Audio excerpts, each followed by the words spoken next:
You have found Magpie Stories. I hope you have a pleasant time listening.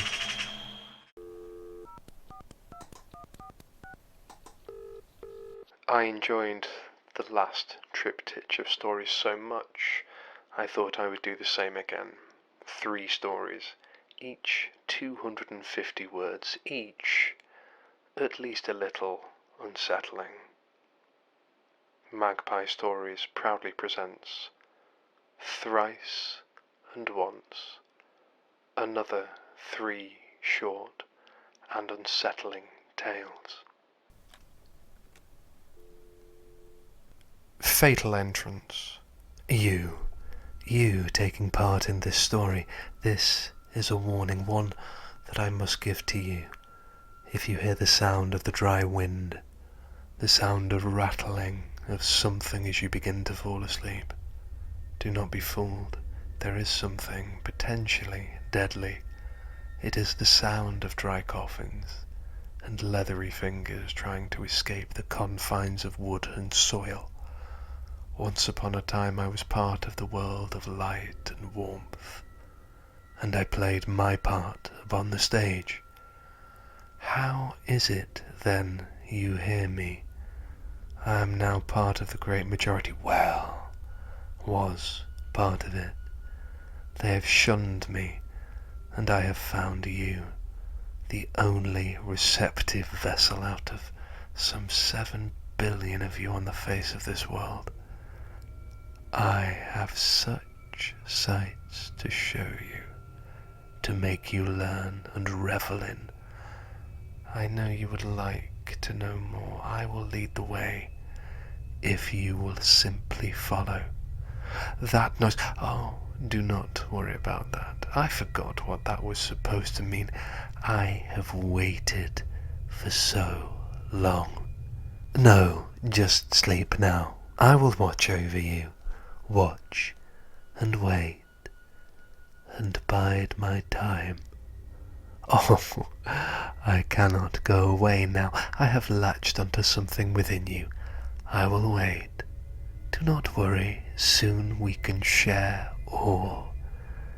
It will be so exciting to go forth into the world again, albeit in a slightly different form.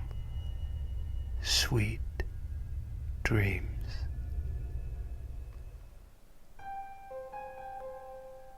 Be the serpent underneath. The news ran little April was missing. The only notable thing apart from adorable photographs was her heterochromia, left blue, right brown. People searched for her, looking in the conceivable and inconceivable places. There was a desperation to find her before what the police called the golden something ran out. Parents were in bits, crying and clutching at their 2 remaining children. The media shot them. People talked in hushed tones to their own families, coming up with theories as to what happened. Sheriff stewards walked purposefully towards one of the darker parts of town, one where few people went. It had been an old industrial unit of some description. The sun beat down, leaving sharp, crisp shadows. "Are you receiving?" Asking for the 3rd time, still crackling nonsense in return. Must be interference from something. He was not sure what had brought him down here. It was one of those gut feelings. He glanced down, seeing red trails in the dust. He drew a gun and moved towards the door. He did not have time to wait. It opened with very little pressure. Air flooded out, warm and putrid. Was it his imagination, or did he hear a small word, said by small lungs?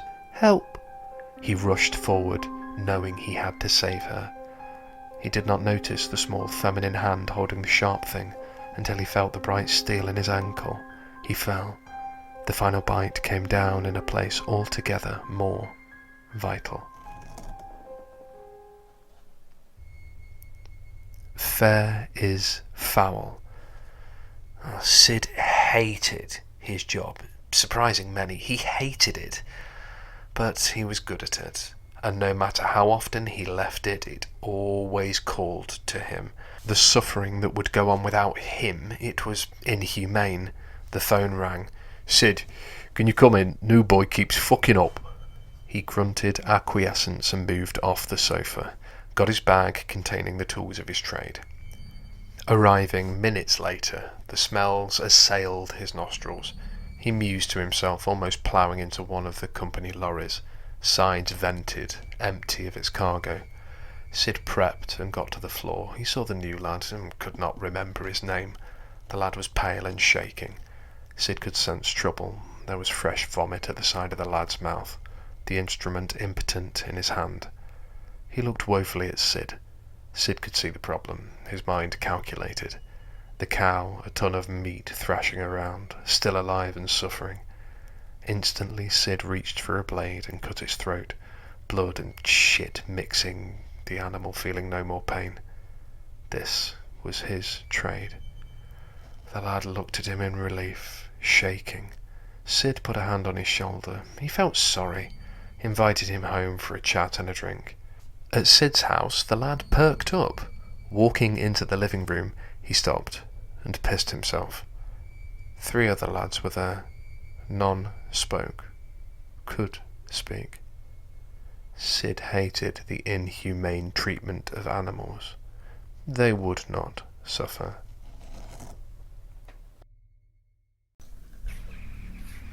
Thank you for listening to Magpie Stories. If you enjoyed this tale, please subscribe, like, and leave a comment. You'll hear from me again soon.